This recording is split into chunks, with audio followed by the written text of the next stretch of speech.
las madrinas. Sergio, le dice a su hermano. Hello, ladies and gentlemen. Quick little drive talk here on the way home after work, after the 9 to 5. So I was listening to music. Rare the time I listen to music, but the only time I reward myself with music. So today I had one trade. Yesterday I took way too many trades, right? Mainly GBP/USD. It was the same analysis but multiple positions, right? And I lost most of them. Today I only took one trade and I won. But that's not the point of today's video. Today's video was because I was listening to that song, that artist. I don't know if you guys peeped it at the when it was beginning, when the video was starting. That artist, his name, it was Valentin Elizalde. If you're Mexican, if you're Latino, you know who that is, right? If you're like regional mexicano, I got put on by my family and my dad. Look at that. Somebody passed away right there. I command good energy for that soul wherever it's at. I command it. Even if you're incarnated, I command good energy for it wherever it's at, right? But back to the point. Valentin Elizalde passed away. I think he passed away like in the 2000s, 2006, 2008, I believe, right? He got shot multiple times by cartel members, right? Because he used to sing corridos, and if you know what a corrido is, it's kind of like a rap song, but they only say real shit.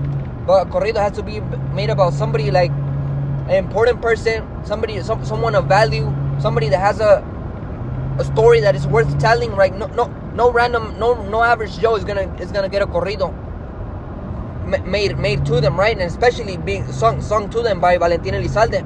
En paz descanse, rest in peace. But the whole point of this drive talk is,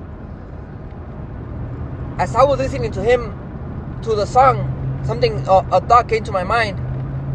He's no longer breathing air right here at this point in time with us, like us. Oh, look at that nice truck for sale. C10. You saw that? Can't wait till I have my own C10. LS swap, Whipple. Well, you know what? My own C10, I'm going to put a Coyote motor in it. Why? Because my F100, I'm going to put an LS motor in it. Just to get the LS people at heart, get them a little bit mad, and get the Ford people mad at heart, get them a little bit mad, right? I'm going to have both. I love both. I love Chevy, I love Ford, I love Dodge. Even, I love everything, right? I have love for every car. I'm not a only one brand guy. I mean, I'm going to have Koenigseggs, Bugattis, everything. I'm not going to fucking only stick to one. We could live in abundance. Why the fuck are we only going to stick to one, right? So, back to the point is, I'm getting off topic here, but Valentin Elizalde, he's no longer breathing air right here in this 3D reality like you and I. The video cut off, but I didn't lose my thought. I just realized that the only reason I started recording on Snapchat, so this is the second video on camera roll, but it was so that you guys could hear the song, because that's what came to my mind. And I don't always do a drive talk, but today that thought came to my mind, something told me, like, record that drive talk because it's important, right? Valentin Elizalde, he's no longer here with us in life, right? He's with us in videos, he's with us in everything. But what I was thinking of is, even though he's not breathing air like we are right now, that we should be grateful, even just the air that we breathe, right? Living a life in the United States. There's people out there in third world countries struggling that don't even have ends to meet, or whatever, however you say that phrase.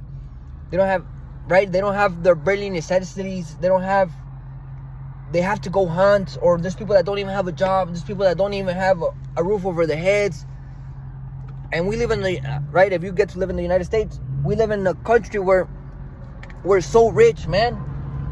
Literally, if you're struggling in the United States, it's because of you, right?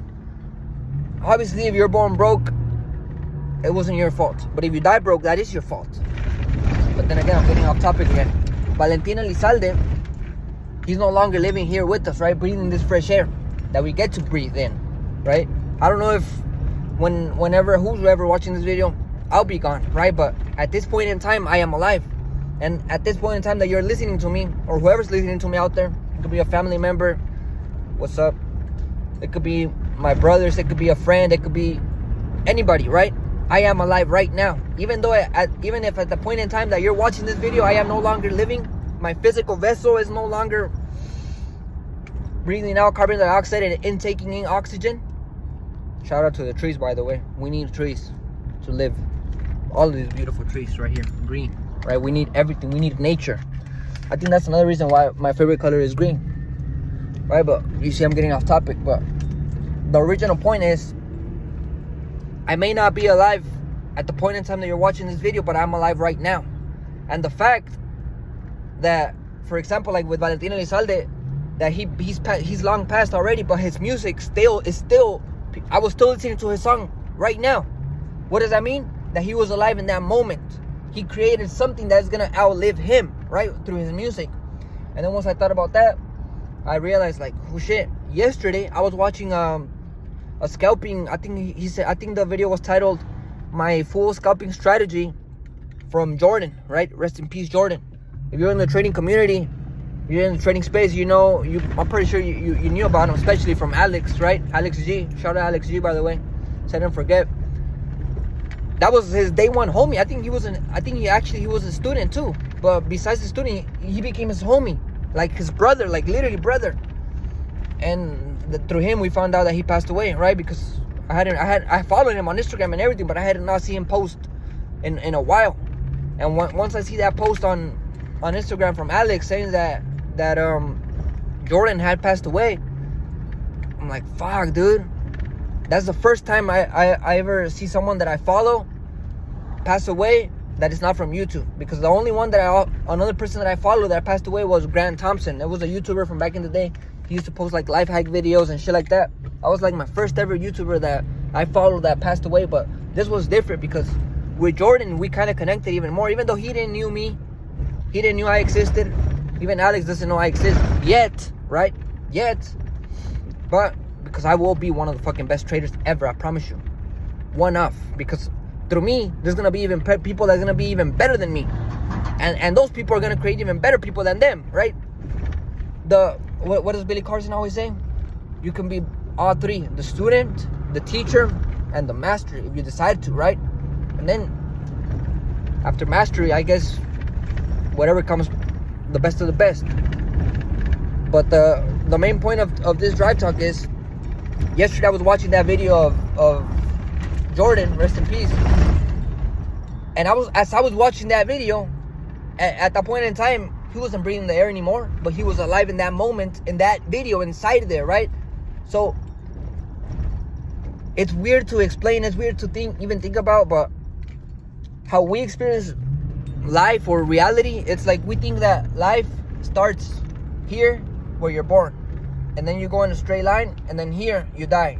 But that's not really. I mean, that's how we think it is, but that's not really. You're always dying and you're always being born, right? Simultaneously, like an eight figure, like infinity, right? So it's not a straight line. It happens over and over again. That moment with Jordan teaching us, giving us knowledge, it's still happening right now. It happened yesterday. It's happening right now. It's going to happen today. The past, the present, and the future is all happening at the same time, simultaneously, right? And if you study physics, and you study dimensions and all of this shit, all of this crazy shit, that I will fucking come back to school to learn more, because I'm in love with knowledge and I'm in love with learning. And the more you learn, you realize that there is way more fucking to learn, right? So I might have just spewed a lot, but sometimes you just have to, sometimes you have to let your thoughts out. And as I was hearing that song, that's the thought that I choose to let out. And obviously now I'm recording, and now even me myself right now, I'm creating something that is gonna outlive me, right? Through YouTube, through videos, through the future companies I build, planting trees. Even just planting a tree, a tree is gonna outlive you, right? Writing a book, YouTube videos, music. And honestly, I started creating YouTube videos because of Patrick Bet David. Shout out Patrick Bet David. I remember Patrick Bet David in one of his old podcasts or one of his old videos, he mentioned that record yourself, record your progress, record what you do, record your craft, write it down. Not because you want to be a YouTuber or you want to be famous, or you want to, no. You don't even have to post in public. On YouTube, you don't even have to post a video publicly. I choose to post them publicly because I know that there's maybe someone out there that it could help, right? That's somewhere in the same spot I was a couple years ago. Or even then, just to come back and watch them later. But if you don't want to upload videos about yourself, like let's say your workouts, what do you do on the daily, your craft, what are you good at, or whatever, you don't have to put them publicly, but you could put them unlisted or with the link, right? That somebody only with the link could watch. And all of these videos, it could be for your future kids, it could be for family eventually, it could be for coming back for yourself and reviewing your progress, right? So it doesn't have to be just uploading videos to or recording your progress to become famous, right? No, that could actually be a byproduct, but that's not the goal. The goal is to keep track, to hold myself accountable, and to remember where I was, and also to show my future kids, which are gonna be my trainees as well. My kids are gonna be one of the best traders, even if they don't like to trade. They're gonna be able to do whatever they want, but they're still gonna know how to trade. I might have rambled a little too much. I'll post the GJ markup after this, so it's gonna be the GJ markup. I'm gonna hit the boxing gym today, so no workout. Well, I'm gonna work out. I'm gonna fucking do something today. I'm gonna hit the boxing gym, but I can't really record it, at least not today, because today's Wednesday. Well, I'll try to record something, but if I can't, GJ right markup. Peace and 20 brother watching this. Yo, hello ladies and gentlemen. I'm going over today's trade. Like I said, I'm literally about to hit the gym right now. It starts at 4:30. It's 4:10. I got everything ready though. I got my pre-coffee right here. I was reading Naked. No, not Naked. What the fuck? The book I read before was Naked Forex, but now I'm reading the Candlestick Trading Bible. There's some notes I took from it real quick. I'm on page 16, 115. Well, that's not the thing. That's not the point of today's video. Just some notes I took, and I'm also counting the mistakes I'm making when I'm reading. Like if I fuck up on a word, so like it's a challenge. So tomorrow I have to read and make 12 mistakes, right, to do better. But whatever. Back to today's trade. First and foremost, this was an outlook from yesterday on GJ. It was these buys right here on GJ, which actually were late. It was somewhere like right here, which is my last trade from the day yesterday, which was this one, and then the re-entry was a loss, and then I literally over risked and over traded yesterday. I'm supposed to only take 3 trades. Look what I did. I took damn near, 10. Well, that's not the point. The point is that over trading, well, you're always gonna lose money. Look at this. All of those trades that I took, it was just in and out, and then that big loss. Little by little, we're coming back. And all of these happened like yesterday. You can see the dates.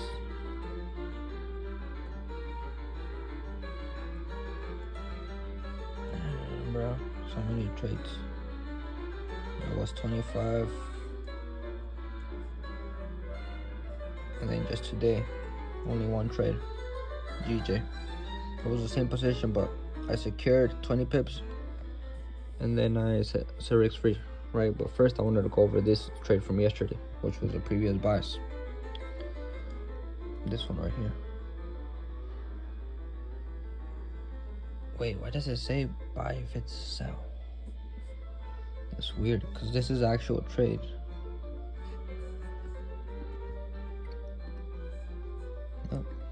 Yeah, it says buy. That's literally the last trade I took. Freaking sway, man. They gotta fix their shit. It should be on the other way around. But I think that's when it takes 188, 189. No, I think this is the closing price, and this is the opening. Oh, I get it now. So opening is this was the trade right here, and then this was the previous buy, and then this is a closing. Oh, I gotta read. No, never mind. So you guys are good. But look at this. This was the previous position right here. We had a top of the range, we had a bottom of the range, shout out hold, right? And we had an impulse within the range. This is another thing that hold taught me, right? We have a top of the range, we have a bottom of the range, we have a strong push down to the downside. And price, what did it do? it broke highs. The impulse within the range has to break highs. It broke structure, right? This is on the 15-minute. Hop into the 5-minute. This is where today's sells. I'll get into that right now, but it's because everything goes together. Price broke structure, and I left this, you know what, a nice wick. What did price do? Did all this through New York session, New York session, New York session. New York session ends at 2:30, and then Sydney session pulls in. Asian session, the beginning of Asian session, it tested the impulse within the range, or this low, whatever you want to call it, the low that broke structure. Doesn't matter what you call it. What matters is that you see it, right? Price tested it and instantly failed to break lows. So this is where I was looking to trade yesterday, and I missed the damn trade because I think I was watching Brandon Carter's live or something, and I literally missed it. This was a trade right here, and what happened? Instantly hit target. No, not instantly, but like it fucking flew. It instantly, because if the trade is correct, it instantly should give you the position. And I was looking at it somewhere right here, and then price flew, it retraced, and I literally missed it, and I didn't get into the buys like right here, which was 189 to 18, right? It was the buy. 189 to 18. 189 to 18 should be, yeah, it was literally somewhere right here. So I got in around somewhere right here, bro. I got in really late, or it could have been here, either of these. 189 to 18, somewhere right there, right here, somewhere right here. And I instantly got in, and price literally melted. I think I got in somewhere right here. Price melted, and I got back in the position. Oh yeah, well, I got someone in right here because this is already London session. I was asleep during London session, and this is where I got in the re-entry, and then I got back out, and I had popped in sales thinking the price was gonna come in, I think, right? No, I didn't pop in sales. I popped in on another buy, I think, because this was the first buy, and then this was the second buy, because one buy did give me profit, but then I gave it back on the last trade, which was this one right here, the GJ longs, that one. And then I closed both of the trades together because I had multiple positions. I think I had 3 positions on these buys, but I did not enter here. This is just where I needed to enter, right? But price flew, hit the target, and what did it do? After it literally cleared the target, there was nothing left. It started melting. This is where I peeped it today in the morning. The only trade I took today is no more predicting and just reacting. Price bearish engulfed right here. I talked about it, I think, on the, you could pause it and read it, my little notes. Bearish engulfed below, bearish engulfing below, and we could look at it better on the 15-minute. Bearish engulfing below this low right here, right? Because if price was really bullish, it should have flipped right here. It should have continued buying right here, but what did it do? It melted below, created this bearish engulfing candle, created a lower high, and this is where I got in right here. After all of this had already happened, I think I was mainly seeing this right here, and then I got in somewhere right here on this drop, and then price still retested a little bit more, and then it did the full drop, and I had secured at 20 pips. I think I talked about secured 20 pips, and then I closed fully at 56, which was right here. And this account was what, like at $60 something? Well, it was like 120 already, and I deposited, I think it was like $100, but it fluctuated into like 80 something, like 90 something. Let me see if I can see this right here. Trading dashboard. So yeah, we're not even that. You see, we're only in drawdown $3 on the account. It literally the initial balance was $100, but by the time the Bitcoin hits the freaking account, it usually, and the fees and all of the thing, fees are crazy, bro. From $100 to like 71, 2, 3, 4, something like $75. It's insane. But we're gonna bring this account back, or else, you know, I'm gonna fucking shake my head. And also this one, look at how freaking close I am to blowing this account, which I will not. I am $280 away from blowing this account. I literally have to take it like the next trade I take, I have to risk like $100 only to give me at least 300, right? And then I can risk a little bit more, and then a little bit more. But else, if I blow this one, I have to shake my head again as well. and buy it again and redo it again, or else continue trading this one slowly, little by little by little. And another thing that I've been doing is, as soon as I flip this account to at least maybe $500, I'm gonna withdraw some and buy another challenge, just so I can have 2 challenges and get close to the goal, right? So now into the shorts, right? I had gotten in, I had already explained it. Bearish engulfing below. We had all of this liquidity to clear, right? All of these buyers from yesterday, which I would have been in this trade. Look at all of these candles, right? There was buyers here, buyers here, buyers here. And what did the price do? Melted and cleared them, took them out. But I didn't get in the trade till this happened, right? So today we took a sniper and it paid off. 1 trade a day is all you need, literally. Minimum 3. If you lost a 3, you should be done. Or else, look, you're gonna be revenge trading like me yesterday. Peace and love to anybody watching this. Time to hit the fucking gym.